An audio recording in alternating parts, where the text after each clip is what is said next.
Яг өнөөдөр буюу одоо цаг үед компьютер болон GPU ер нь техник хэрэгслийн үн бол бараг эсэргээрээ өдөр их тусам үн өсөд байгааг хүмүүс гайхаж асуудаг. Ер нь бол RAM, компьютерийн CPU те энэ бүх зүйлүүд график картууд үн өсөөл байгаа. Хэдэн сарын өмнө авсан компьютер тоонд төхөөрөмж үн бүр дахиад даблдаад өссөн ч байх шиг те.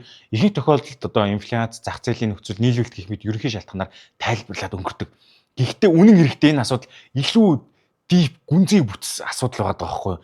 Дэлхийн хэмжээний цөөн компаниуд төлөвлөсөн үйлдвэрлэлийн системтэй шууд холбоотой гэж ойлгож байна. Тэгэхээр таны хэрэглэж байгаа компьютерийн эд хэрэгсэл бол өдөр ирэх тусам мөн өсөж байгаа гэдгийг та анхаараарай. Дараагийн удаа захиалахад илүү үнэтэй авах гэдэг шүү. За эхлээд NVIDIA компаниас эхлээд дэлхийн номер 1 өндөр үнэлгээтэй компани байгаа. Өнөөдрийн байдлаар NVIDIA компани бол график карт буюу GPU-гийн зах зээлийн 92% эзэж байгаа. Бурхан минь хамгийн том тоглогч.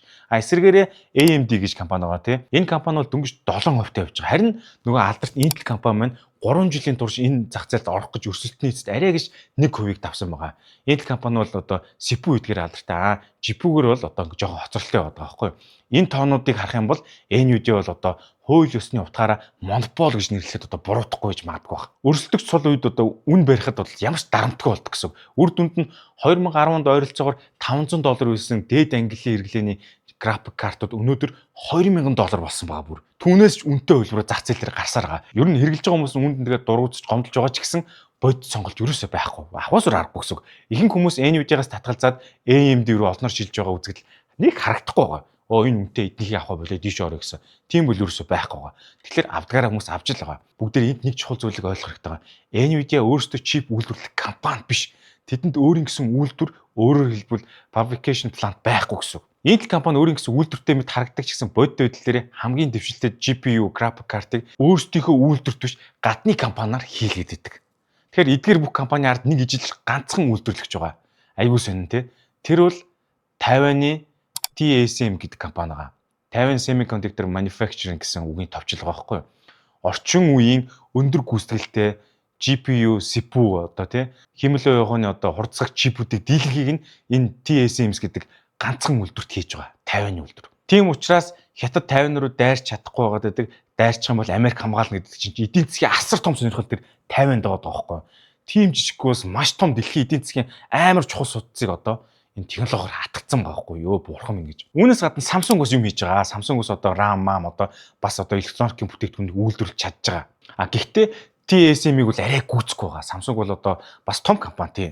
Гэхдээ одоо маш их товтортойгоор масс хэмжээнд ашигтайгаар үйлдвэрлэж чаддаг ганц компани бол түрүүний дурдсан Тайваны TSMC компани байгаа байхгүй юу? Тайваны энэ компани бусдаасаа илүү ухаантай эсвэл сайн тоног төхөөрөмжлүүдтэй биш ээ. Semiconductor үйлдвэрлэл гэдэг нь ганцхан чип хийж ядах тухай асуудал биш. Энэ бол сая чипийг маш бага алдаатай өндөр чанартайгаар үйлдвэрлэх чанарын тухай асуудал яригадаад байгаа. Ийм нарийн технологиор алдаа их гарах юм бол өөрийн үйлдвэртэй байсан ч гэсэн бусдаар үйлдвэрлэх нь хямд тусах тохиолдол гардаг. Тийм учраас том компаниуд өөрсдөө үйлдвэрлэхгүйгээр алдаа гарахгүй тулд яг дагнаад бүр цоорцсон ганц компанид өгöd байгаа байхгүй Тайваны TSM-д. TSM компани дамгай ойл төрсэн нэг том шалтгаан байна. Тэд болохоор өөрсдийн гэсэн CPU, GPU брэнд ерөөсөй байхгүй байгаа. Өөрөөр хэлэх юм бол тэд нар хинтээч өрсөлдөөгүй. Өөрсдөр нь ирж үйлчлүүлдэг хүмүүстэйгээ өрсөлдөгч болохгүй гэсэн зарчим барьдаг учраас дэлхийн бүх том чип зохион бүтээж байгаа компаниуд тэдэнтэй хамтрахад аюулгүй гэж үздэг байхгүй юу? Маш том давуу талаас эдний стратеги нь аюулгүй зөв.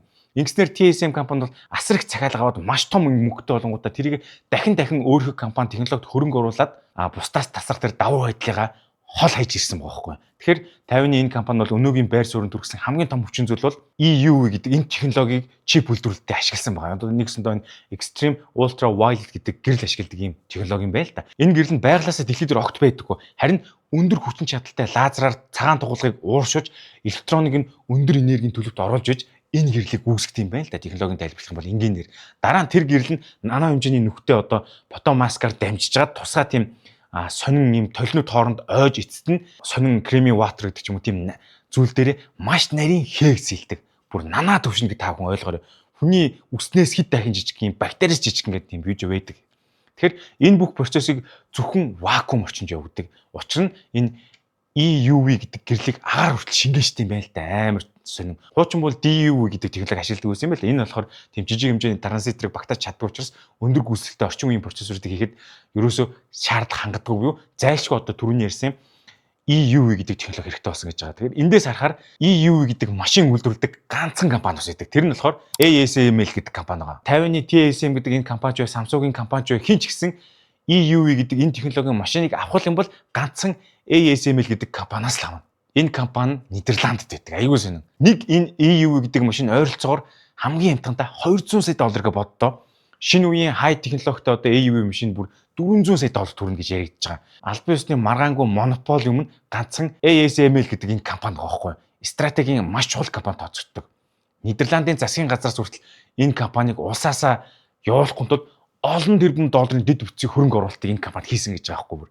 Маш сонирхолтой. Бүр одоо 50-ны түрүүний ярьж байгаа одоо энэ шилдэг TSM гэдэг компани хүртэл EUV гэдэг машины үнийг хит өндөр байна гэж үз. Эхний ээлжин цөөнтэйгээр зөвхөн судалгаа хөгжүүлэхэд ажиллахаар авч байгаа байхгүй бүр айгүй сонин тий. Нөгөө л компани чинь дахиад ард нь дахиад нэг юм суцыг натгацсан компани байгаа байхгүй. Тэгэхээр энэ бүх технологид гаргаж байгаа зардал юу н хаашаа шингэдэггүй гэвэл эцээц нөгөө чипи чинь үн ус хэлбэрээр шингэж гаргаж ирээд байгаа байхгүй. Харин тэр чипээрээс одоо GPU, CPU, компьютер сервер үн бас дагаад л өснө. Инхээр шат болгондоо өрсөлдөөн байхгүй учраас үн барих хүч ерөөсөй байхгүй гэж ойлгож байна. Тиймээс одоо түрүүний ярьдаг NVIDIA компани, TSM дээр ч гэсэн бас нөгөө нэг энэ машины хийдэг ASML гэдэг энэ компани дээр ч гэсэн энэ бүгд харагдаж байгаа. Бүгд энэ шат чатандаа монопол болсон гэсэн үг. Энэ монопол болоод эдгээр юмаа хийгээ явж явах үед нь химэл оюухан гэдэг зүйл сүүлийн 2-3 жил бүүн болоод одоо тесрэлт болоод нэмэгдсэн. Тэгэхээр химэл оюухан зориулсан чип ирэл бүр асар хурцтай дэлхийд даяар маш гэрэлттэй болсон. Тэгэхээр энд чипийг хийдэг тэр нэг Creamy Water гэдэг тэр хүртэл хомсдол орж эхэлсэн байхгүй бүр айгуу сонио. Тэгэхээр энэ шат чатандаа нөөцийг хийдэг компаниуд ч гэсэн маш их химэл оюуханы давлгаанд их ашиг хүртэж байгаа. Үүнийг бүр нэмэгдүүлж байгаа. Ирээдүйд байдал хэрхэн сайжрах гэсэн нь ерөөсөй тодорхойгүй байгаа. Бүр үн өсөж явж магадгүй, хямдарч магадгүй. Тэгэхээр хятад бас EUV ашиглахгүйгээр өөр арга замаар дэвшилт чип хийхийг оролдож байгаа ч гэсэн энэ одоо маш их цаг хугацаа шаардж байгаа. Хятад одоо бусдаас хамааралгүй болох гэж ажиллаад байгаа шүү дээ. Ер нь Intel компани ч гэсэн асар их мөнгө хөрөнгө оруулалт хийж бод дүр дүнгээр мангар олон жилийн дараа л гарна гэж өөрөөсөө тооцсон байгаа байхгүй юу. Тэгэхээр шинэ үйлдвэр барих түүнийг бүрэн хүчин чадалд оруулахад маш их хурд хугацаа орноо. Тиймээс л одоо ойрын жилүүдэд компьютерийн GPU техник хэрэгслүүд нь дээшээ өснө гэдэг хэлээд байгаа. Хямдран гэсч найдах үндэслэл бараг байхгүй. Энэ технологийн компьютер хэрэгслүүд яагаад үнэтэй байгааг бүр ингээд бүр шат дамжлага бүрээр нь компани болгоор нь тайлбарлалсан гэж ойлгож байгаа шүү. Энэ бол ерөөсөө ганц нэг компани үн нэмж байгаа асуудал ерөөсөө биш. Шат шатандаа юм нь ховордоод үнэ нэмээд дахиад технологио илүү сайн болгохын тулд тэн дээрээ үнэ нэмэнгүүт бүх шатанд хэрэгжилж байгаа эцсийн хэрэглэгч бидэнд юмных нь үн нэмэгдэж ирнэ гэсэн үг байгаа. Энэ бол ерөөсөө технологийн асуудал биш. Энэ бол одоо маш цөөхөн тоглогч төвлөрсөн өрсөлдөөн багтай олон шат дамжсан үйлдвэрлэлийн системийн логик үр дүн гэж ойлгож байгаа. Тэгээд эцэст нь хэлэхэд өнөөдөр та одоо компьютер авах болгондоо үнэтэй ингэж мэдэрч явах юм бол тэр нь ерөөсөө самсарг үн нэмэгдсэн зүйл биш. Инфляц гэдэг ямар ч холбоогүй. Энэ бол дэлхийн чип үйлдвэрлэлийн пирамидын хамгийн доод шатанд хэрэглэж бидэнд тулгарч байгаа л асуудал гэсэн үг. Тэгэхээр сая өнөөдрийн видеогоор одоо чип үйлдвэрлэх процессыг компани болгоноор нь гэдэгс дараагаар тайлбарлаад материалд нь юу ордог, ямар технологи ордог нь хэлсэн учраас та бүхэн яагаад үн өсөж байгааг нь ойлгосон баха гэж бодож байна. Миний хувьд бол үнэхээр сонирхолтой сэдв технологи бол. Тэгэхээр би өөрийнхөө хэмжээнд чадах хатгаараа ойлгомжтой тайлбарлах гэж хичээсэн баг. Гэхдээ та бүхэн одоос өөрийнхөө мэдж байгаа зүйл мэдээллийг юу гэж бодож байгаа санс сэтгэлийг коммент заавал үлдээгээр хэдүүлэн уншил та. Бас subscribe тарахаа бүү мартаарай. Дараагийн удаа бас илүү сонирхолтой сэдв орно шүү.